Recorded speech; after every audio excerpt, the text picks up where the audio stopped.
So a couple months ago, maybe it was a few months ago now, at the time of recording this, time does fly, Sony PlayStation announced that they're going to be coming out with a way to connect the PS VR 2 to the PC so you guys can have, even more access to more VR games and all that good stuff, and not just limit it to, the PS5, which I thought was a really good move, as, of course, part of me also sees Sony not putting as much support into the PSVR 2 as I think many of us were hoping for, especially coming off of PSVR 1.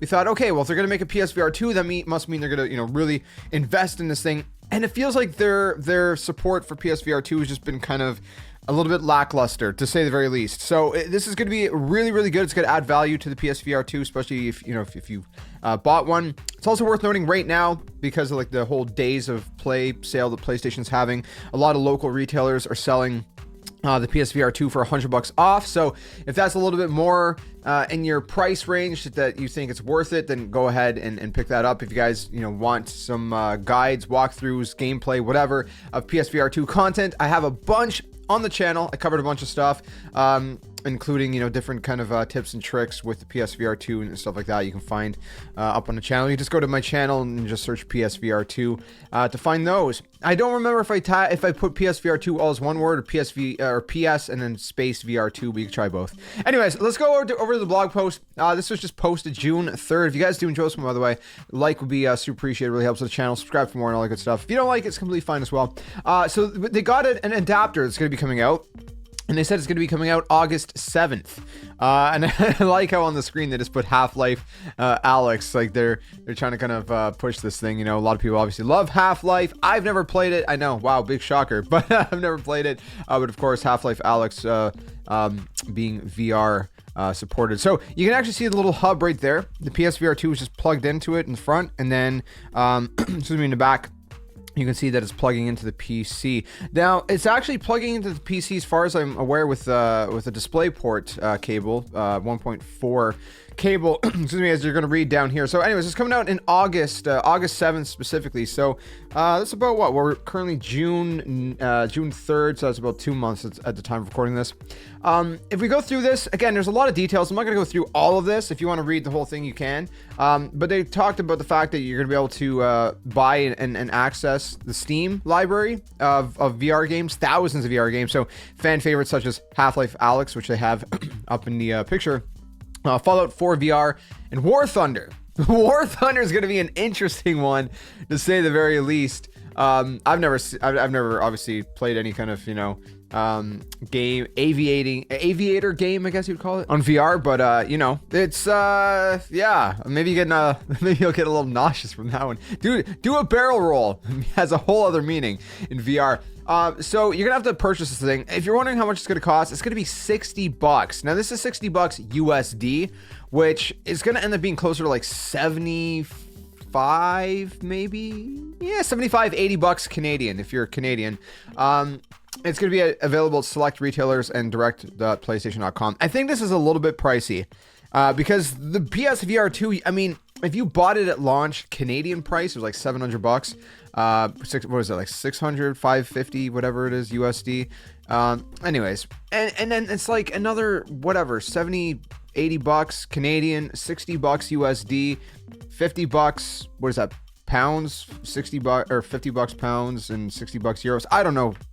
I don't know currencies, but anyways, they say that you're going to need a commercially available DisplayPort cable, which is sold separately. They're not going to give you that, so you're going to have to pay more if you don't already have one kicking around, which is compatible with DisplayPort 1.4, as well as a Steam account on PC that meets minimum requirements below. So your PC, to be able to handle the PSVR 2 gameplay on PC, is going to be the following. You see in the chart down here. Bluetooth 4.0 or later is one of them.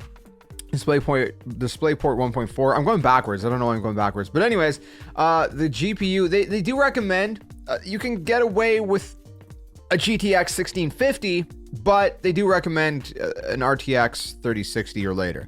If you're going, excuse me, NVIDIA, but if you're going AMD, a Radeon RX 6600 XT or latest graphic card. 8 gigs or more of RAM, and the processor, only an i5 7600 or better, right? AMD Ryzen 3100 or Zen 2 or later architecture is required, basically, is what they're saying. So, and you're going to need either Windows 10 or Windows 11 and 64-bit. So, I mean, that's pretty much it. You can see the packaging here, down here. Setup is easy. They say just gonna basically, you know, connect the PSVR 2 to the front of this thing, and then this has a USB, I guess, to power it. Excuse me. And then you're going to go ahead and you're going to use the DisplayPort 1.4 cable, download the PSVR 2 app, and the Steam VR app from Steam, which will allow you to set up PSVR 2 on your PC, customize your settings and all that good stuff. And that's pretty much the setup for the most part. Beyond that, if you're wondering what the differences are, it's pretty much, you're not going to get any of the PS5, you know, stuff. Like if you ever used a DualSense controller on PC, it's going to be the same thing. You're just getting the basic stuff. So you're getting the 4K visuals, basically. You're getting the 110 degree field of view, basically. Finger touch detection and see-through view, as well as foveated rendering. There's not going to be any eye tracking, though. There's not going to be any of that. So basically, they said some key features: HDR, headset feedback, which HDR, I don't know why they couldn't have made that compatible. I don't know the nuances. Headset feedback is a cool little thing that's, you know, unique to the PSVR 2, but whatever. Eye tracking can be very useful, so it's unfortunate that it's not going to have that. And the adaptive triggers, I figured they're not going to have it because the DualSense controller does not on PC. And the haptic feedback, other than rumble. You're going to have the normal rumble, just not the actual haptic feedback. So all those features are going to be missing on the PC with this thing. So I don't know. That's pretty much it. You guys let me know what you think in the comments below. Is it worth it? Is it overpriced? Are you going to pick this thing up? Do you even have a PSVR 2? Are you thinking about getting one, or you just rather get a different VR headset like, you know, the MetaQuest 3 or something? Let me know in the comments if you enjoyed this one. Leave a like, subscribe for more, and I hope to see you guys soon in another one. Tell your friends. Game on. See you guys later. Hey you! What are you doing? Join the Skeleton Army! Do it today! Don't wait till tomorrow because tomorrow might never come.